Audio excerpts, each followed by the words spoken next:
Un écureuil terroriste à Gatineau. Oui, c'est une de mes nouvelles préférées du jour. Un écureuil prive 15 000 Gatinois d'électricité. Ça va pas bien en Outaouais. On nous dit que c'est un écureuil qui a déjoué les pares animaux installés pour protéger les équipements électriques, selon un porte-parole d'Hydro-Québec, et sa curiosité aura été fatale. C'était donc un écureuil kamikaze.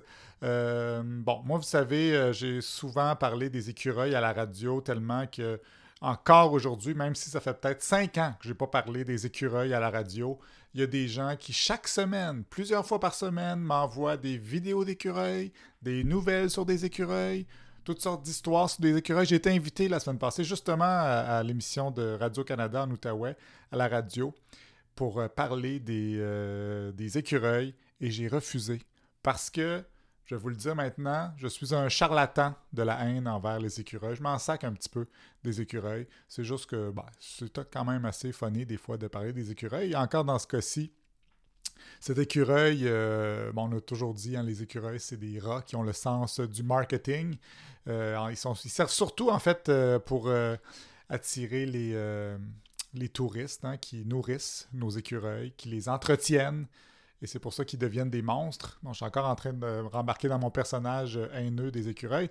Mais non, mais pour vrai, c'est un vrai fléau. Par exemple, les écureuils qui détruisent des fils électriques à cause des pannes d'électricité. J'ai demandé à ChatGPT de me dire c'est quoi les statistiques d'écureuils qui causent des pannes d'électricité. Puis ChatGPT, il était pas trop sûr, mais en 2016, il y en aurait eu comme 3624 pannes d'électricité causées par des écureuils aux États-Unis. J'ai dit, donne-moi donc des stats plus récentes. Il m'a dit, je le sais pas.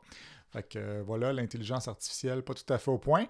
Mais ce qui m'intéresse là-dedans, ça me surprendrait pas qu'il y en ait qui disent que c'est une preuve que c'est pas nécessairement la météo qui affecte les changements qui est affectée par les changements climatiques qui causent des pannes, là, verglas, tempêtes, etc. C'est des écureuils.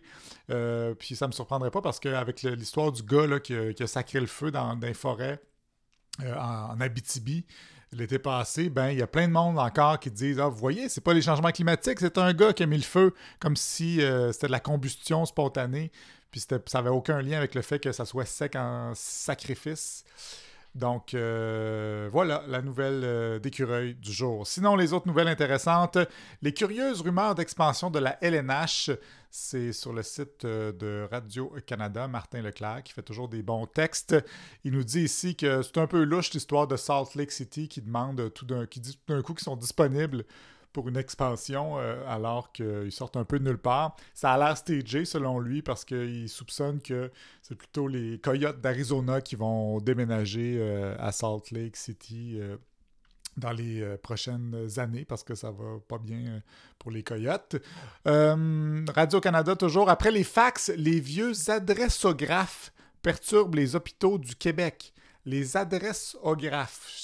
Tu sais, quand c'est un mot qui n'existe plus, là, c'est peut-être signe que la technologie est passée date. En fait, ils ne trouvent plus d'encre pour imprimer sur les fiches à l'aide imprimer les informations des cartes d'hôpital. Ça aussi, une technologie qui n'a pas rapport. Sur les fiches, donc là, ils sont un petit peu dans le trouble. Il faut qu'ils prennent des papiers carbone, puis les papiers carbone, ça laisse des traces, donc ils doivent les déchiqueter parce qu'il y a les informations personnelles des j'allais dire des clients, mais j'imagine que tu n'es pas un client quand tu es au système de santé, là, des gens malades. Donc, encore une vieille cochonnerie avec laquelle on est pogné. Incroyable comment ça bouge pas vite. Justement, il y a une autre nouvelle. En Allemagne, il y a une compagnie qui cherche des gens qui maîtrisent Windows 3.1 parce que leur système fonctionne encore avec Windows 3.1. Donc, quand on se compare, on se console. Ensuite de ça, dans la presse, comment perdre les guerres culturelles? C'est Richard Etu qui nous parle du Swift Boating, qui est un concept que je ne connaissais pas vraiment. C'est apparu avec John Kerry là, dans la campagne contre George W. Bush. C'est l'idée de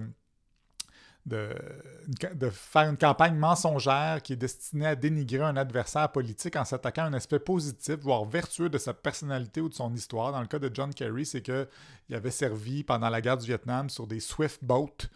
Puis l'équipe de George Bush a comme viré ça à l'envers pour dire qu'il n'était pas si héroïque que ça, John Kerry, puis tout ça. Donc, c'est un peu prendre quelque chose de bien puis en faire quelque chose de mal. C'est ce qu'ils ont fait. C'est ce qu'ils essaient de faire, selon Richard Etu, avec Taylor Swift. Ça donne bien que ça s'appelle du Swift Boating. Dans la presse, la CAQ change son fusil d'épaule et renoue avec Meta.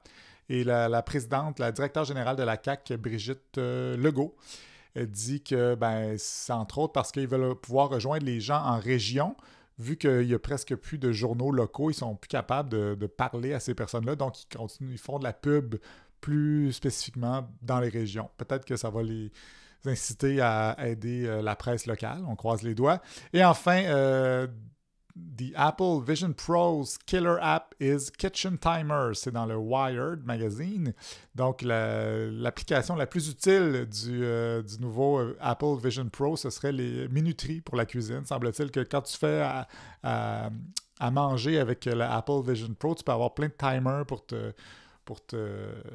c'est ça, minuter ta cuisson puis tout ça. Donc, c'est bien pratique, ça a l'air. Il y a toutes sortes de vidéos en ce moment qui circulent sur les réseaux sociaux de gens avec des Apple Vision Pro. Un gars qui conduit son Cybertruck de Tesla en faisant des signes dans les airs. J'ai vu aussi une fille dans une piscine avec ça.